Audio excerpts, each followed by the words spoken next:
All right, let's get the show started! Dustin Poirier gives his thoughts on Michael Chandler vs. Paddy Pimblett. UFC legend Dustin Poirier has given his thoughts on the upcoming fight between Michael Chandler and Paddy Pimblett. Tonight, Michael Chandler and Paddy Pimblett will collide in a pretty significant co-main event at UFC 314. There's a lot on the line for both men as they shoot for greatness in the lightweight division, with both hoping to make a run for the title.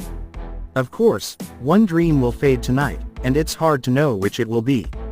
Chandler knows that this is probably his last shot at making a push for the world title.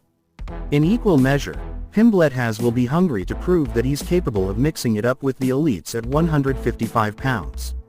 There are so many different ways in which this fight can go, and at this level, one small mistake could be the difference between victory and defeat. Dustin Poirier, who has fought Chandler in the past, recently gave his thoughts on the matchup in a podcast appearance. "To me, as a fighter and a fan, Chandler is at a crossroads here," Poirier said on Good Guy, Bad Guy. "He's taking on a young guy who has a lot of hype, but his track record has been kind of rocky in the UFC.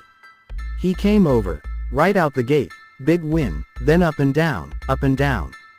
This is a big test for Chandler to show he deserves to be at the top of the division.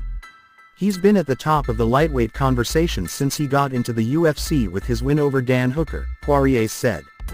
"It's been downhill since then, but does he deserve to be in the top 5? He's been a staple for the last couple of years in the top 5 of the division. He can't lose this fight. If he goes out there and wins this fight, okay, this guy maybe deserves to be in there, but he has to do something big after that. And for Paddy, if he beats Michael Chandler, now he's fighting the top 5. For Michael Chandler, this is indeed a crossroads moment. Hopefully, he brings the very best that he has to offer, and the same goes for the baddie.